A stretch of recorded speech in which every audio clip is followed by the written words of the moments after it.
வணக்கம். என் பெயர் நாகராஜன்.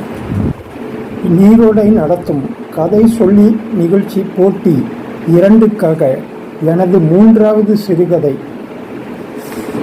நேற்றைய தேவதை உங்கள் பார்வைக்கும் பரிசீலனைக்கும் வைக்கிறேன்.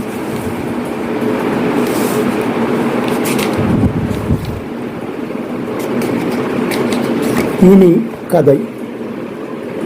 சென்னை நகர புதிய பேருந்து நிலையத்தில் நாளை மறுநாள் நடக்க இருக்கிற தேர்தலுக்காக மக்கள் ஜனநாயக கடமையை ஆற்ற தென் தமிழகத்தின் பல பகுதிகளுக்கும் சாரியாக கிளம்பி கொண்டிருந்தனர். என்னதான் நூற்றுக்கணக்கில் ஆயிரக்கணக்கில் புதிய பஸ்களை விட்டிருந்தாலும் மக்களின் கூட்டம் என்னவோ வந்து கொண்டேதான் இருந்தது. 4000 பஸ்கள் விட்டாலும் தென் தமிழக மக்கள் முக்கால்வாசி பேர் பிழைக்கவோ படிக்கவோ சினிமா முயற்சிக்காகவோ கனவு பலிக்கவோ வியாபாரத்திற்காகவோ சென்னையில் கால் பதித்தால் சுபிட்சமாக வாழலாம் என்று அரை நூற்றாண்டு காலம் சினிமாவில் காட்டப்படுவதை நம்பி வந்து கொண்டே இருக்கின்றார்கள். ஒருவர் வந்தால் அவரை ஒட்டி ஒரு குடும்பமே வருகிறது. இரவு 11 தாண்டிய நேரம். புது பஸ் ஸ்டாண்டில் அத்தனை வசதிகள் இன்னும் ஏற்படுத்தப்படவில்லை. இன்று மட்டும் ஊரடங்கு விலக்கு. மக்கள் செய்து தெரியாமல் தவித்தனர். குடும்பத்துடன் புதிய இடத்தில் தவித்து கொண்டிருந்தனர் பஸ்ஸின் வருகைக்காக. ஊரே ரசிக்கும் பட்டிமன்ற பேச்சாளர் நெல்லை நாதனுக்கும் ஒன்றும் தோன்றவில்லை. இந்த சமயம் வந்திருக்கக்கூடாது, தனிக்கட்டை தானே என்ற தைரியத்தில் வந்துவிட்டான். நேரம் செல்ல செல்ல கூட்டம் நம்பிக்கை இழந்தது. அந்த நேரத்தில் அந்த மதிய வயது பெண்ணின் பேச்சை எல்லாரும் சூழ்ந்து நின்று கேட்டனர். ஒரு 16 வயது பெண்ணும் கையில் ஒரு சிவப்பு ட்ராலி பேக்கும் வைத்திருந்த பெண் செல்லில் பயமின்றி நிலைமையை யாருக்கோ விளக்கி கொண்டிருந்தாள். யாருக்கம்மா ஃபோன் என்று கூட்டம் கேட்டது. அவள் நிதானமாக பதில் சொன்னாள். போக்குவரத்து அதிகாரிக்கா என்று கூட்டம் கேட்டது. இல்லை, அமைச்சருக்கு. என்ன, மணி 11 தாண்டியாச்சு, இந்த நேரத்தில் ஒரு கவுன்சிலர் கூட ஃபோனை அட்டன் பண்ண மாட்டார்கள். நீங்கள் என்னடா என்றால், அமைச்சருக்கே ஃபோன் பண்ணுகிறீர்களே, என்ன துணிச்சல், உங்கள் மனதில் விஜயசாந்தி என்று நினைப்பா என்று கிண்டல் செய்தார்கள். அப்பொழுது அந்த பெண் நம்பிக்கையுடன் சொன்னாள், எல்லாம் தெரிஞ்சது அம்மா, எல்லா முயற்சியும் பண்ணியாச்சு, இதையும் பண்ணி பார்ப்போம். இப்போ வந்திருக்கிறது புதிய அரசு, அதுவும் 10 வருட கால இடைவெளிக்கு பிறகு மக்களுக்கு நல்லது செய்ய வேண்டும் என்ற எண்ணத்தில் வந்திருக்கிறார்கள். நமது பிரச்சனை, நிஜ பிரச்சனை என்ன என்பதையும் அதற்கான தீர்வு என்ன என்பதையும் அவர்களிடம் சொல்லித்தான் பார்ப்போமே. இங்கேயே பொழுதை கழிக்க முடியுமா? நாளைக்கு ஊர் போய் சேர வேண்டாமா? ஊரில் நம் உறவுகள், இரத்த சொந்தங்கள் எவ்வளவு எதிர்பார்ப்புடன் காத்திருப்பார்கள். இன்னை என்ன நம்பிக்கையில் இந்த நள்ளிரவில் அவரை அழைக்கிறீங்க?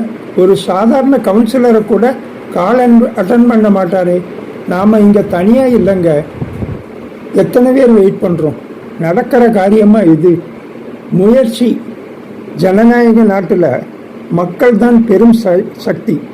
நாம் இதுவரை நமது உண்மையான முயற்சியை மேலிடத்திற்கோ மற்றவர்களுக்கோ சொல்லவில்லை. சொல்லி பார்ப்போம், நடப்பது நடக்கட்டும். வீட்டை அடைவது பற்றியோ அந்த யோசனையிலும் மகள் தேடுவாளே என்ற கவலையோடு இருந்தவருக்கு வேறு எந்த சிந்தனையும் ஓடவில்லை. இதே சென்னையில் எத்தனை தடவை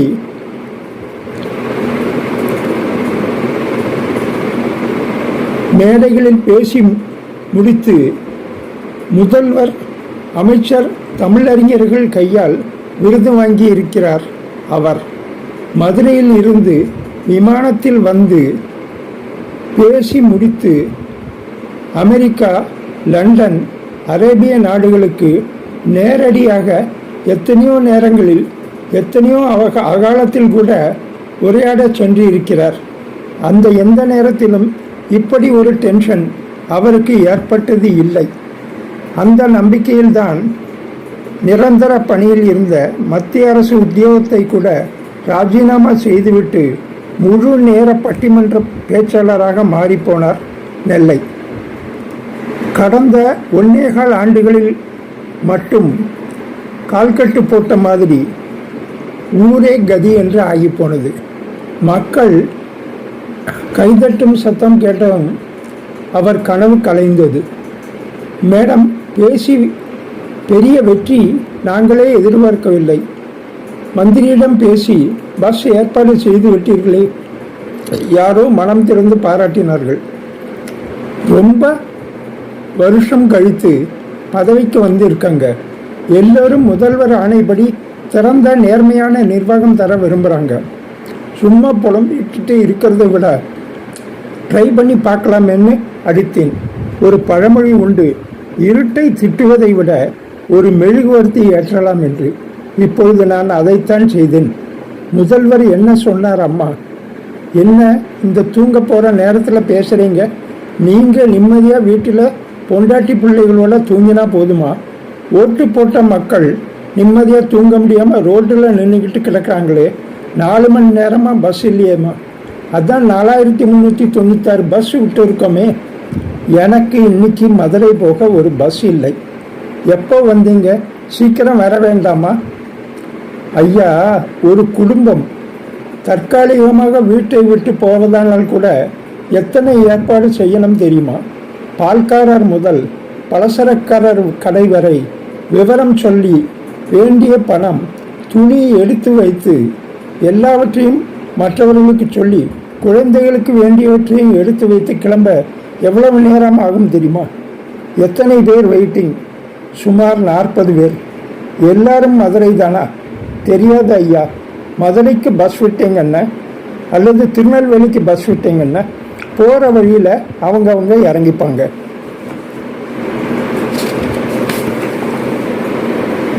சரி, நான் ஏற்பாடு பண்ணுறேன். ஊர் போய் சேர்ந்ததும் எனக்கு தகவல் சொல்லுங்கள். ஐயா, நிஜம்தானா? சிரமத்திற்கு ரொம்ப மன்னிக்கவும்.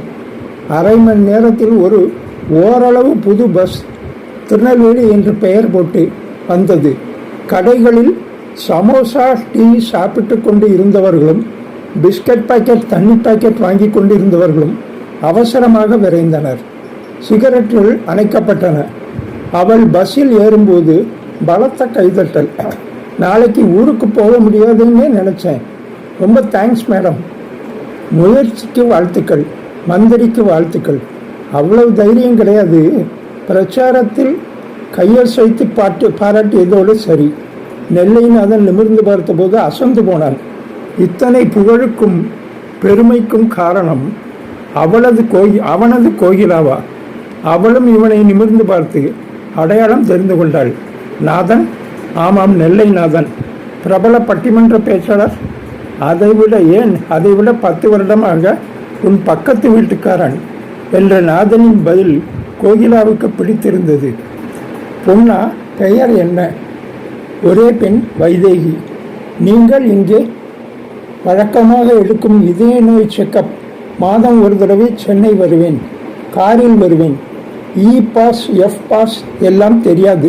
நம்பியார் பாணியில் எஸ் பாஸ் தான் தெரியும். ஓ, நீங்கள் மாறவே இல்லை நாதன். அன்னைக்கு மாதிரியே உலரத்தான் செய்கிறேன்னா?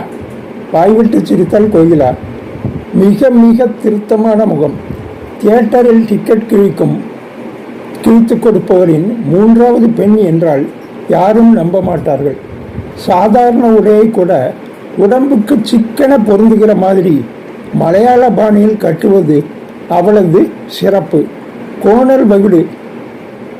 மீண்டும் கோயிலா ஸ்ரீதேவி மாதிரி அத்தனை ஒரு அழகு. கன்னத்தின்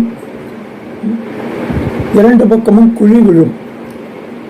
தலைமுடியை 2 பக்கமும் சுருளாக நெற்றியில் ஓடவிட்டிருப்பாள். அத்தனை அழகு. குழந்தைத்தனமான கண்களும் ஒழுங்கான பல்வரிசையும் திருத்தமான முகமும் அழகிதான் அவள். வைத்தது ஒரு நாள் ஒரு தடவை என்றாவது அவள் ட்ரெஸ் கலர் என்ன, தீபாவளி பொங்கல் என்ன புது உடை அறிய மற்ற இளைஞர்கள் மாதிரி நாதனும் ஆசைப்பட்டான். அவளுக்கு பிடித்த சுஜாதாவின் நாவல் சிறுகதைகளை லோக்கல் லைப்ரரியில் கெஞ்சி கேட்டு வாங்கி தந்தான். இத்தனைக்கு பின்னும் இஷ்டம் இருந்தால் சில சமயம் மனம் விட்டு பேசுவாள், இல்லையேல் கண்டுகொள்ள மாட்டாள். அப்பா கூட ரெண்டு வெளியூர் வேலையை அவளுக்கு ரெடி செய்தபோது வேண்டாம் என்றான் திடமாக. அப்பாவுக்கு லேசாக சந்தேகம், ஏண்டா யாரையாவது காதலிக்கிறியா என்று கேட்டே விட்டார்.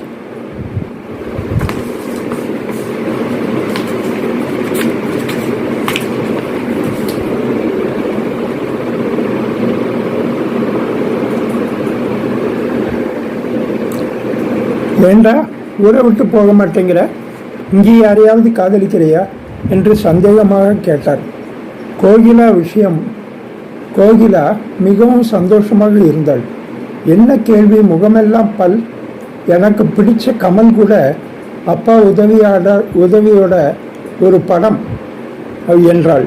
நடிக்க போறியா, ஆசையை பாரு, ஒரு ஃபுல் சைஸ் ஃபோட்டோ எடுத்தாச்சு. எவ்வளவு நாள் ஆசை தெரியுமா, சினிமா பற்றி எத்தனை விஷயம் தெரிந்து வைத்திருக்கிறார் தெரியுமா. சினிமா தெரிந்த அவருக்கு குடும்பம் நடத்த தெரியலையே. நீ அப்படித்தான் பேசுவ.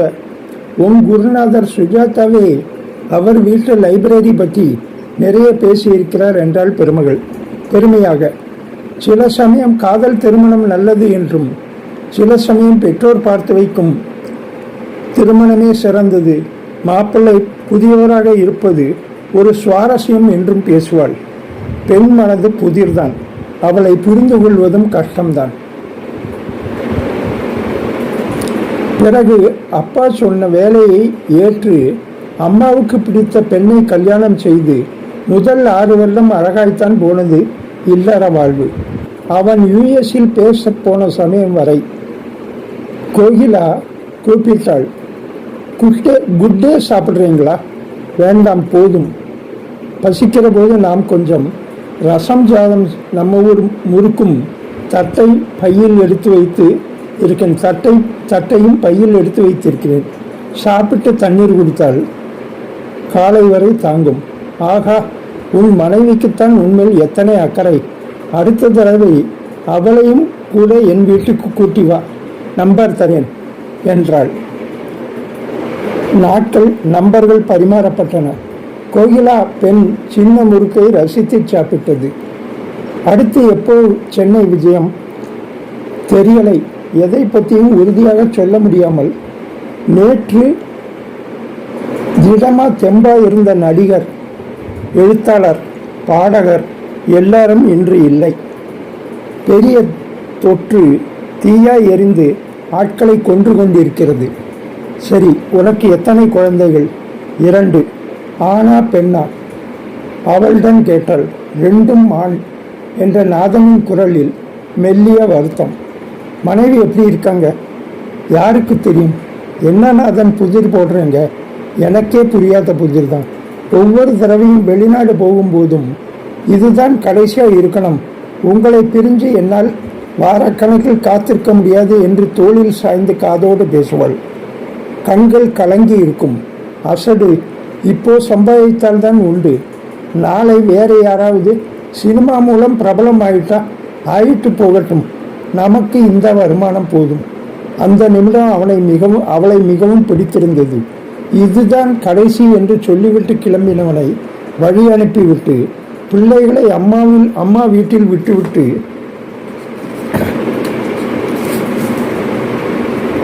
அவள் சனி திசை பாக்கி பற்றியும் பரிகாரம் பற்றியும் அறிய போனவள் பாதி வழியிலேயே விபத்தில் பலியாகி போனாள்.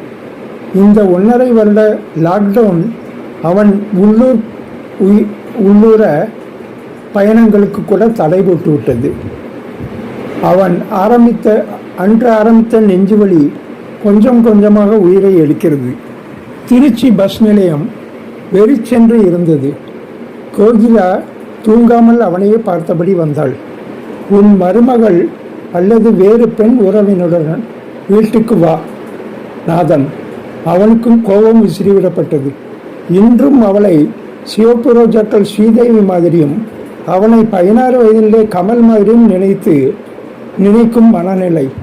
பட்டிமன்றம் தோழி சுலோச்சனா கோகிலா சொல்வது சரி என்றால் அவள் பார்வையில் நாம நடக்கிற பட்டிமன்றம் மாதிரி வாழ்க்கையில் முந்தைய நாள் ஒரு ரிகர்சல் சரிபார்ப்பு இருந்தால் எத்தனை நல்லா இருக்கும்.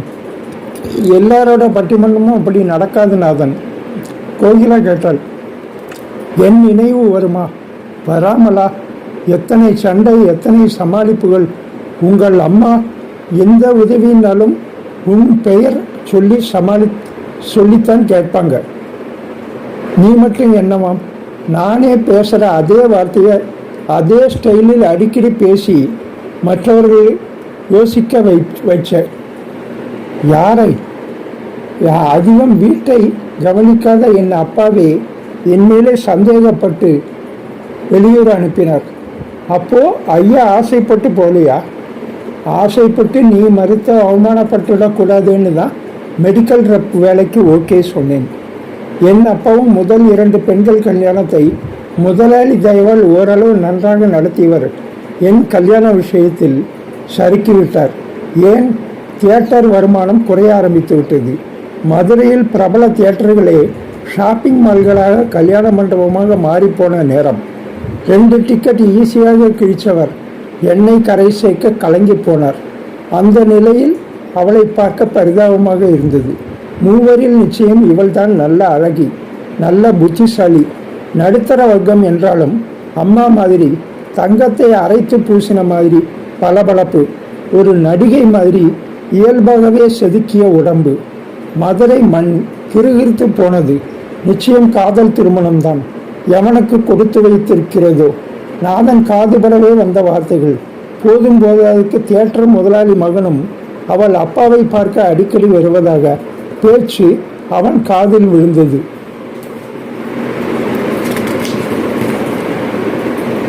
சுஜாதா நாவல் மாதிரி நைலான் கயிறெல்லாம் தொங்க முடியும்.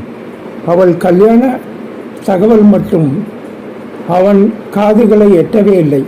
இன்று பெண்ணுடன் பார்க்கும் வரை மதுரைக்கு 20 கிலோமீட்டர் தூரம் இருக்கும்போது நாதனுக்கு வியர்த்து கொட்டியது. சாகப்போகும் வயதா 48. புதுமை பித்தன் முதல் பட்டுக்கோட்டை கல்யாண சுந்தரம் வரை பாதியிலேயே பயணத்தை முடித்து திரும்பியவர்கள்தான். கோகிலா கவனித்து விட்டாள். என்னாச்சு நாதன்? லேசா நெஞ்சுவலி. மேலூரில் டாக்டர் இருப்பாரா? இல்லாட்டி நான் மேலூர் போக வேண்டியதான் என்றான் நாதன் விதியை நொந்தபடி. இந்த நேரத்திலும் உங்களுக்கு ஜோக்கா? பேசாமல் இருங்கள். பத்திரமாக ஊர் போய் சேர்க்க வேண்டியது என்னுடைய பொறுப்பு என்றாள். வேண்டாம், நீ உன் பெண்ணை கூட்டிக் கொண்டு வந்திருக்கிறாய். நீ குழந்தையை கூட்டிக் கொண்டு ஊருக்கு போய்ச்சல். அந்த நேரத்தில் ஒருவர் அவரை அடையாளம் கண்டுகொண்டு, நீங்கள்தான் பட்டிமன்ற பேச்சாளர் நாதனா? என்னாச்சு? கொஞ்சம் உடம்பு சரியில்லை. கவலைப்படாதீங்க, நான் டாக்டர் தான். என்னுடைய கிளினிக் போகிற வழியில் கோவில்பட்டியில் இருக்குது. அங்கே இப்போவே ஃபோன் பண்ணி எல்லா ஏற்பாடுகளையும் செய்ய சொல்கிறேன், திறந்து வைக்க சொல்கிறேன். நீங்கள் இறங்கி எங்கூட வாங்க, சரி பண்ணிடலாம். இவங்க உங்களுக்கு உறவு மாதிரி என்றான் நாதன். அவளும் திருப்தியாக பார்த்தாள். புரியலை. இல்லை, 12 வருஷம் பழகினா நட்பு கூட உறவு மாதிரின்னு சொல்லுவாங்க. அதே மாதிரி இதுவும் ஒரு 12 வருஷ பழக்கம்தான். என்ன, நடுத்தர குடும்பத்துக்கே உண்டான கவலைகள், சமாளிப்புகள், தயக்கங்கள் எங்கள் காதலை சொல்ல தடுத்தன. நிறைய படித்தா நிறைய கிடைக்கும். பழந்தமிழ் இலக்கியத்தில் சொல்லப்பட்ட பலதும் இன்னும் பேசப்படவில்லை. சரி, பஸ் அங்கே நிற்குமா? மேடம் சொன்னால் நிச்சயம் நிற்கும். முதன் மந்திரியே கேட்கும்போது நடத்துனர் கேட்க மாட்டாரா? ஏன் டாக்டர், என் உடம்பு சரியில்லைன்னு சொன்னால் நடத்துனர் கேட்க மாட்டாரா? எல்லா ஆம்பளைகளும் பொம்பளை பேச்சத்தான் கேட்டே பழகிட்டோம். அதுவும் நல்லதுதான் டாக்டர் என்ற நாதனின் குரலில் இருந்த சோகத்தை டாக்டர் புரிந்து கொண்டாரோ என்னவோ, கோகிலா அவன் கையை பிடித்து இறக்கிவிட்டாள்.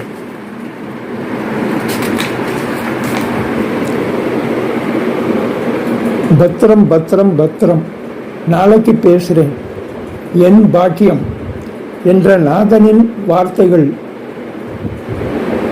இன்னொரு நாள் அவள் பேச்சில் நிச்சயம் வரும். இதெல்லாம் இன்றைய நாளின் சுவாரஸ்ய தகவல்கள். கதை முடிந்தது. நன்றி, வணக்கம்.